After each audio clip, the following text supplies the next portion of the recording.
Si le Saint-Esprit vit en toi, c'est pour une raison. Qui est le Saint-Esprit?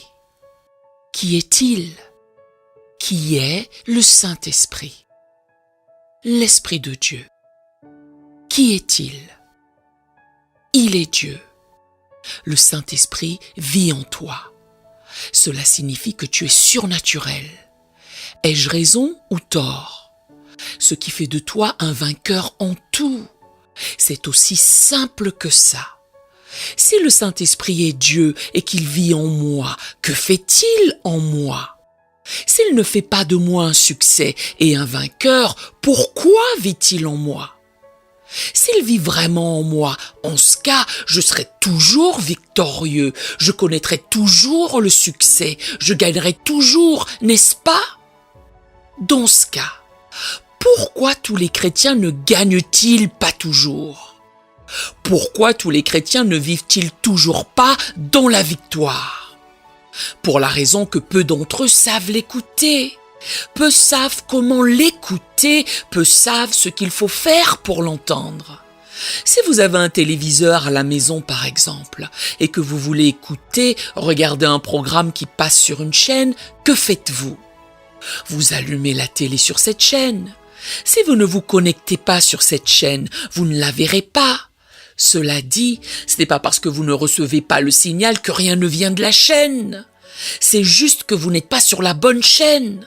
Le signal est bien là, mais vous ne le recevez pas chez vous. Imaginez que vous preniez votre téléphone, appeliez et demandiez « Oh, qu'est-ce qui se passe? Je ne capte pas votre signal. Votre station est-elle en marche ?» Que vous répondra-t-on? « Nous sommes opérationnels, vérifiez avec votre voisin, ça marche de leur côté, ça doit venir de chez vous. » Trouvez ce qu'il faut faire pour aller à la bonne chaîne afin de pouvoir recevoir ce qu'il vous envoie. De nos jours, nous avons des centaines et des centaines de chaînes de télévision et stations de radio. Les signaux sont tous émis. Je peux choisir ce que je veux. Si j'écoute une station en particulier, cela ne dénote pas que c'est tout ce qui est diffusé. Au cas où je n'aime pas ce qui sort de là, j'ai l'option d'aller sur une autre chaîne. Trouvez celle qu'il vous faut. Or, vous dites non, je viens juste d'allumer ma télé et c'est ce qui est apparu. Dans ces conditions, je vais rester là puisque c'est ce que je reçois. Quelqu'un qui connaît mieux le sujet s'exclamera « Non, tu ne peux pas juste allumer ta télévision et accepter tout ce qui vient. Trouve ce que tu veux. Tu dois trouver ce que tu veux. » Dans la vie, la Bible nous révèle qu'il y a beaucoup de voix.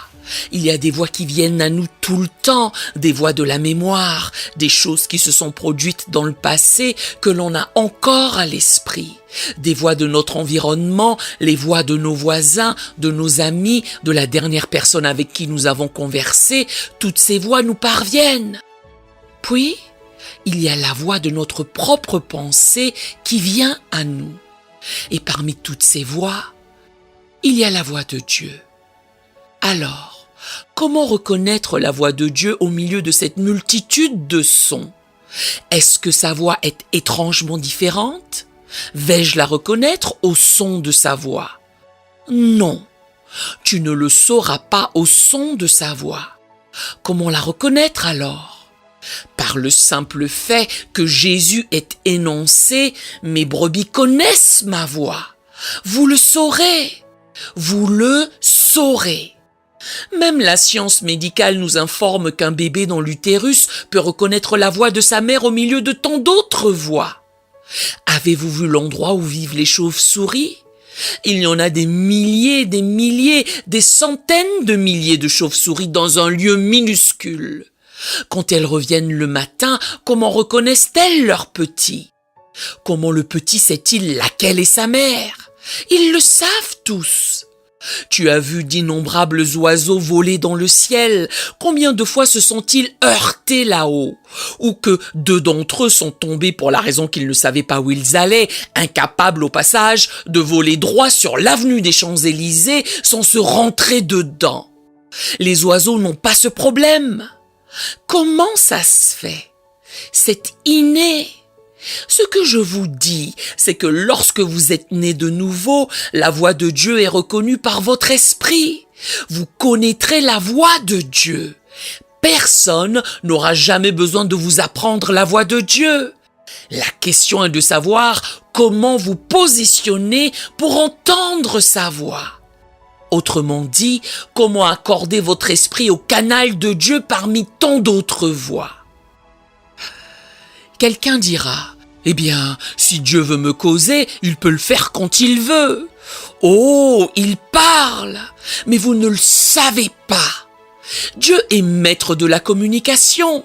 On se figure que puisqu'il est maître de la communication, s'il veut bavarder avec moi, il sait où me dénicher.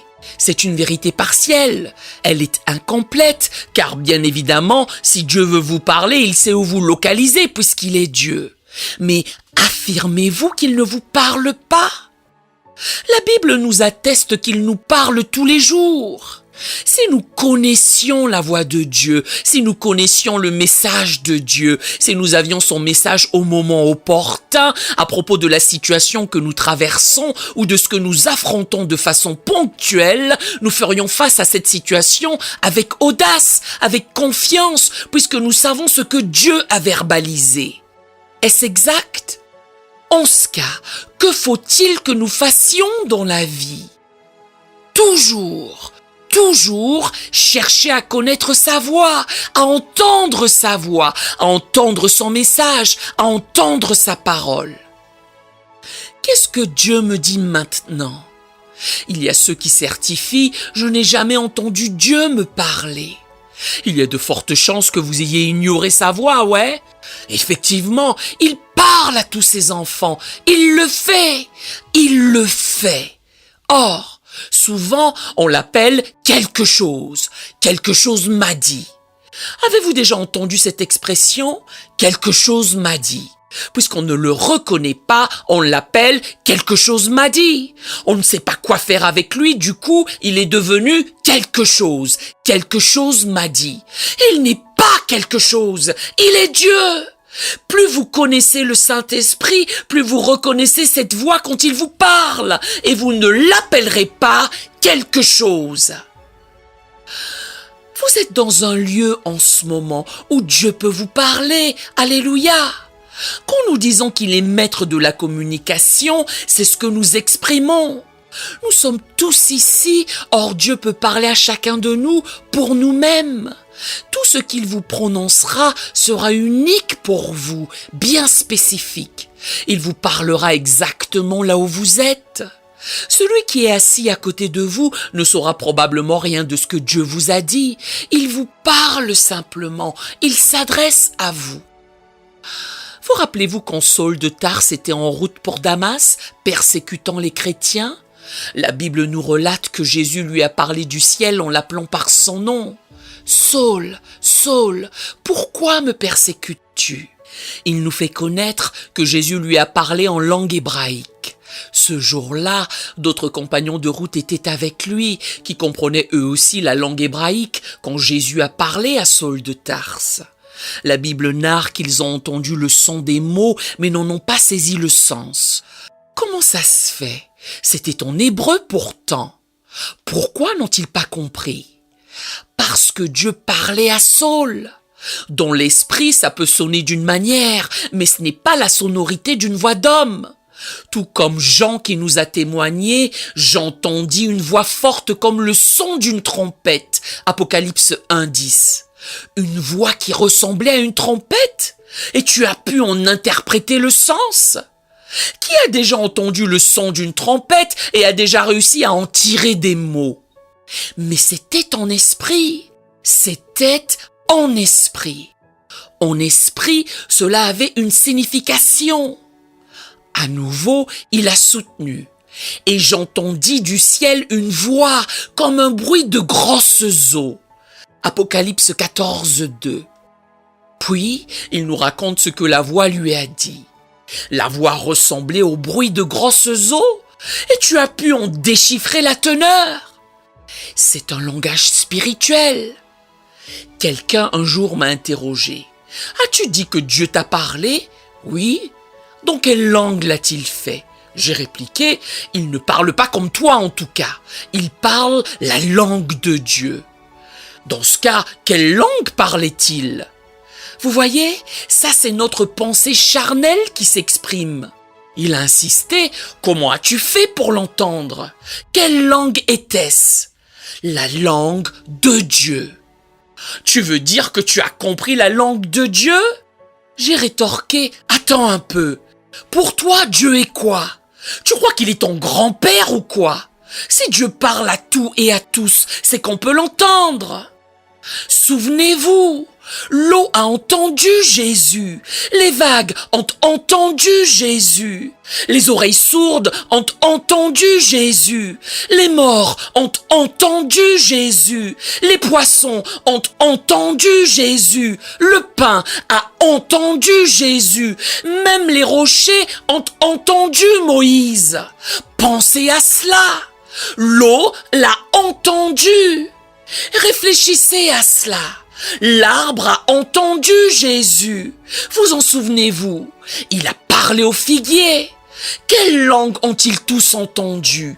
La langue de l'esprit. Dans votre vie, apprenez à écouter Dieu puisqu'il vous donnera une direction. Il vous dira quoi faire. Il vous montrera quoi faire. Je me rappelle, il y a quelques années de cela, un certain type m'avait adressé une lettre de menace sur laquelle il me défiait. Si tu ne te pointes pas à cet endroit, nous allons te créer des problèmes. Eh bien, j'ai pris la note, je me suis mis face contre terre devant Dieu, je l'ai présenté devant lui et j'ai plaidé. Père, jette un coup d'œil. Je parlais constamment en langue. L'esprit m'a soufflé qu'il ne t'inquiète pas. Toi, continue ton œuvre. Ils ne se sont jamais présentés. Entendez-vous ce que je viens de vous dire? Il fallait que j'entende d'abord ce que Dieu me disait. Dieu, voici ce que ce type me débite. Mais que me dis-tu, Père? Qu'est-ce que j'essaie de vous transmettre? Dans ta vie, apprends à écouter Dieu, car il te parle. Si tu apprends à écouter Dieu, il te parlera. Il s'intéresse à tout ce qui a trait à toi. Rien n'est trop banal ou trivial à ses yeux. Si cela te préoccupe, c'est suffisant pour attirer son attention, car il t'aime. Il veut que tu sois fonctionnel pour sa gloire. Donc, tout ce qui te préoccupe est important pour lui. Seulement, tu dois apprendre à l'écouter, tu dois apprendre à l'entendre. Nous aimerions vous donner l'opportunité de faire de Jésus le Seigneur de votre vie. Voulez-vous bien prier avec moi? Dites, Seigneur Jésus, je me repens de mes péchés. Viens dans mon cœur. Je fais de toi mon Seigneur et Sauveur. Et merci Seigneur pour le baptême du Saint-Esprit en moi. Dans le nom de Jésus. Par cette simple prière, nous croyons que vous êtes nés de nouveau, allez dans une bonne église qui est basée sur la Bible, donnez à Dieu la première place. Nous espérons de tout cœur que ce message vous encouragera. Si vous connaissez quelqu'un qui puisse être encouragé, s'il vous plaît, envoyez-le lui. Édifions le corps de Christ ensemble. Nous publions un nouveau message chaque lundi et un message court chaque jeudi. Appuyez sur la cloche des notifications pour vous le rappeler. Merci de nous soutenir en vous abonnant à notre chaîne. Que Dieu vous bénisse abondamment.